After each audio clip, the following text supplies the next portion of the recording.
All right, it's the next day, but it's not any warmer. I'm going to tell you that right now. It's like minus 30 outside. Freezing. Anyway, I'm going to continue to work on this. What I need to do now, I'm going to clean this surface off and remove this Torx. Get that screen out, clean it, clean the case, get the new bearings in, and then we can start the reassembly. Well, we're back to filming with the GoPro 7 for a helmet cam or head cam because the DJI Osmo seems to suffer too much flicker from the LED lights, which is kind of disappointing. This is mind-blowing. The Torx is a T35. Not any of my Torx sets have a T35. It all goes from T30, T45, but I have this Titan bit set that has T35 right there, and it fits. Oh well. Oh yeah. Okay, we're good. We came free. Thought it was gonna be crapshoot, but looks like we're gonna be good. Need a 1/4 inch ratcheting screwdriver or a wrench. What size is this? Jesus, 5/16. Nothing. Shut her down. Shut her down.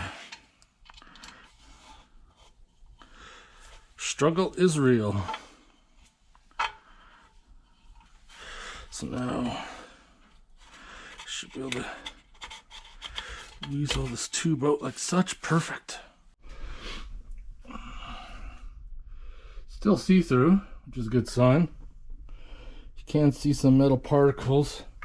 You don't want to clean anything plastic with brake cleaner either, because brake cleaner sometimes will break down plastics and make it really brittle. So avoid using brake cleaner. Just gotta grab the blowgun here.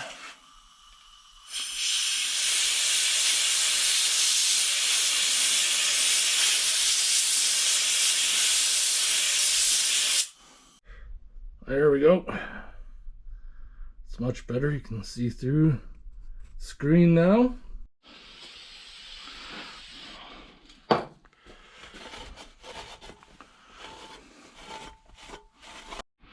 Okay, I'm gonna get this oil screen back in place here.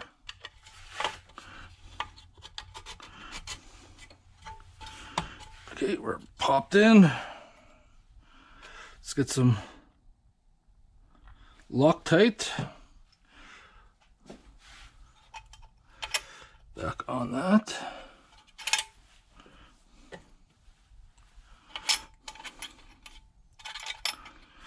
Definitely want to use Loctite because we don't want this coming out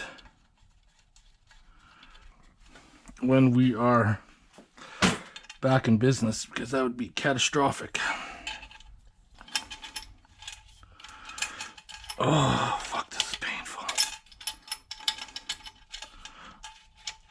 Seriously? Why'd you have to go into a cavity that just want to piss me off? Fuck off.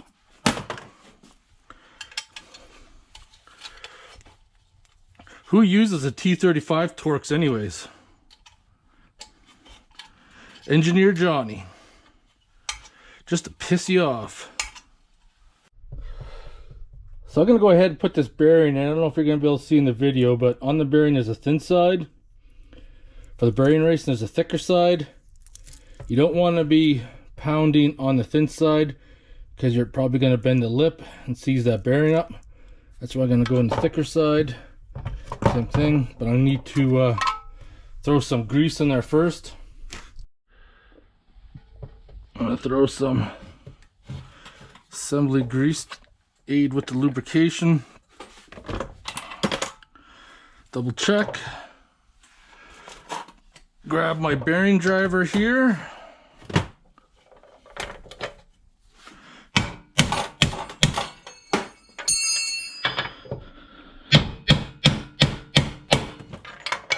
There, we're in.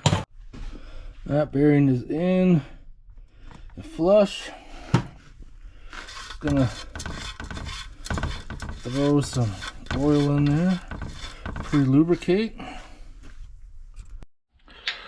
Okay, I'm ready to stick in the last bearing in front of this housing. I'm just gonna put some assembly lube in there. Help assist with the bearing going in. Got my 6207 bearing driver.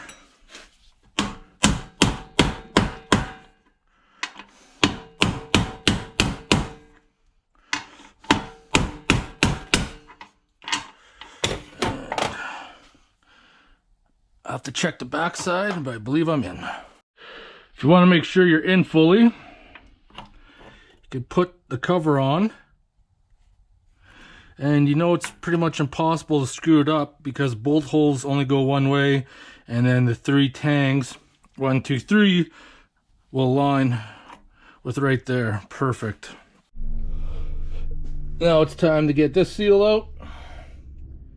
I'm just going to place that in the vise as such. This should come out really easy.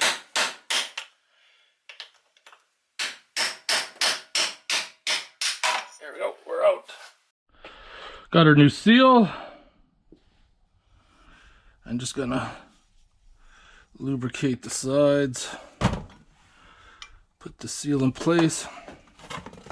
Remember the angle iron trick. Hard part is just trying to get started like such, because it just pops way out like that. I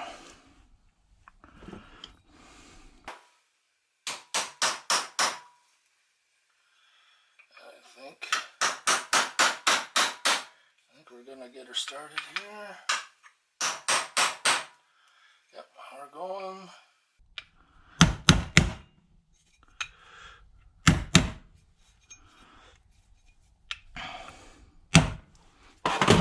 Perfect. If you noticed, I didn't grease the back of the seal on this one here, only because if that spring was to pop out, this opening's big enough that I'd be able to capture the spring and reinstall it and clean this up and prep it. Get some quick Scotch-Brite and some brake cleaner on a rag, and I'll take that silicone right off. Right off.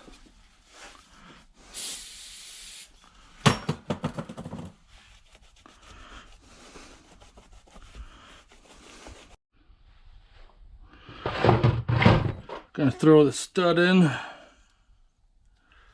before I reassemble. Just gonna use some red Loctite. Use this miniature snap-on pipe wrench, which is like the exact width of the spot on the stud where there's no thread, so I can just thread her in. I was debating this, but I'm going to put new pads on just for the fact that I don't know how old and crusty these ones will be, and it doesn't hurt to put new ones on. Let's get the shift fork, and that the skinny part goes towards the top. Perfect, the ring is in. So I'm going to take this shaft and just kind of drop it in place right now. And before I forget, don't forget to put the magnet in. Very important. We got the spring and that cap. Don't forget that. So this part is gonna be the part that's gonna be fun. I'm just gonna set that up like that. Try to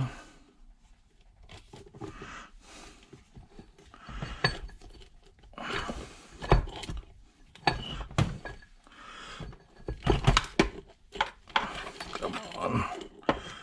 Get on there, chain. Oops. This is not being very graceful right now. There you go. There we go. There we go. There we go. And then just need to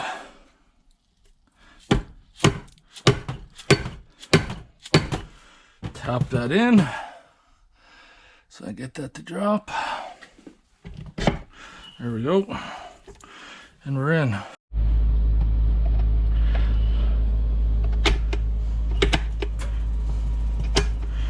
Just going through the shifting mechanism, making sure everything was shifting properly before I put the case back on. You guys are just gonna have to deal with the furnace going when it's minus 30 outside. It's what we have to deal with. So now I'm gonna put some silicone sealant across the faces. I'm gonna use the right stuff. I've used that for well over 20 years.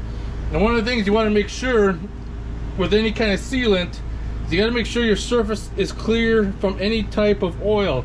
If you have an oily surface, it's not going to seal and it's going to leak. So I'm going to take this right stuff, start laying a small bead that I am going to smear around with my finger. You give it too much, it's gonna spill out and get into the case and might clog up your screens. So now, take my finger,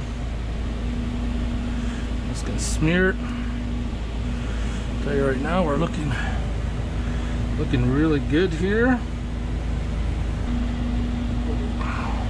A little bit up in there, we're a little thin up in there. All right, we're looking good. Looking good right there.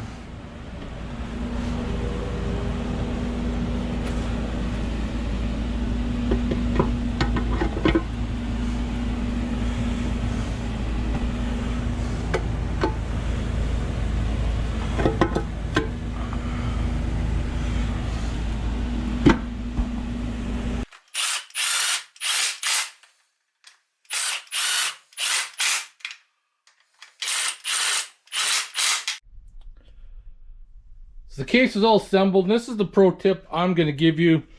And what sets the MP241, I guess you call it the second generation, versus the first generation, is that with the oil pump being built into this case here, if you're trying to put this on and it won't go down flush, it's because the splines haven't meshed with the oil pump, and you have to get it in the right spot, and the case will just drop right down. Otherwise, you'll find you'll try to tap it in place, and then what happens is that since the splines aren't meshing, is that you eventually put enough pressure that you won't be able to turn the shaft here, and you still won't be able to close the case. And worst case scenario, if you keep on trying to force it, you can strip these bolts out and or crack the case or damage the oil pump. So that's my tip I can give you right there for those. So now I can go ahead, start doing this so we can seal that part. And then we can be on our way to finishing this off. All right, now to smear it. So as before, whatever reason, there was no silicone around those edges, just in the place that I show in there. Remember what I talked about earlier? That can only go on one way, and one way only.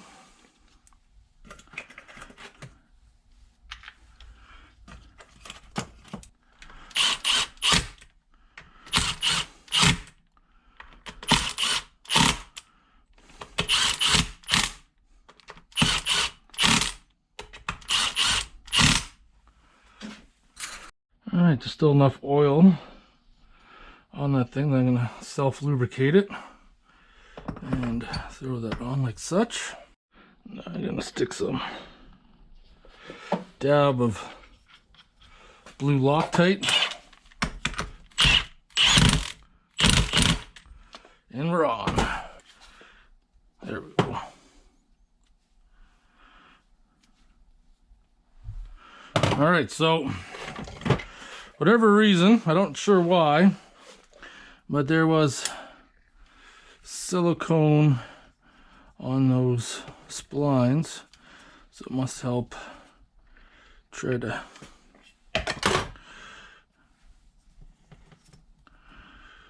keep that all off. There we go. There we go. Same thing. Take this, make sure it's got its big fat O-ring. Find out where those splines are going to align. Come on, there we go. Grab this. Where'd my Loctite go?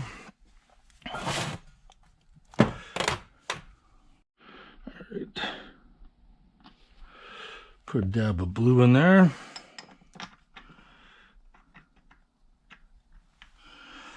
Get that started.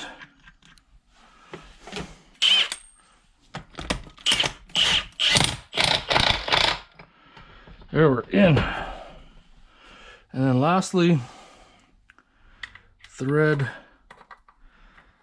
this sensor back in that I took out.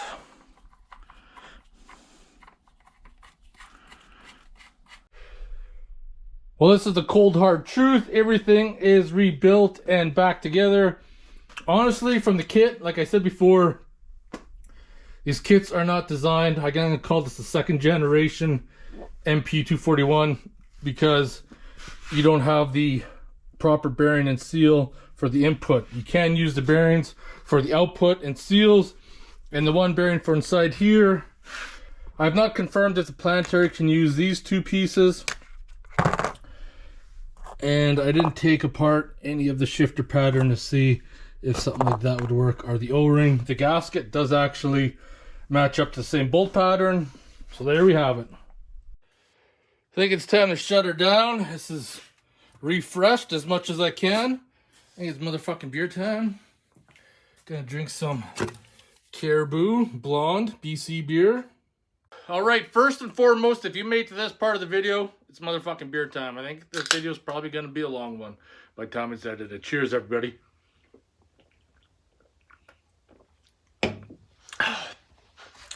What did we learn from this video? As I confirmed, some parts you cannot use from an MP241 to the second generation MP241. Second most important thing is do not remove the oil pump when taking it apart because it's aligned to the shaft or something along those lines. If you need to replace the oil pump, apparently you got to replace the whole back half of the case, for whatever reason. Third, when you go to reassemble it, if the case doesn't automatically slide together and shut, it's because the gears for the oil pump and the gears in the shaft are not aligning, and that's why you can't get it to shut even though it's like very close. So keep those in mind. I hope you guys enjoyed the video. Motherfucking beer time. If you have any questions or comments, post them below. I'll see you guys in the next video.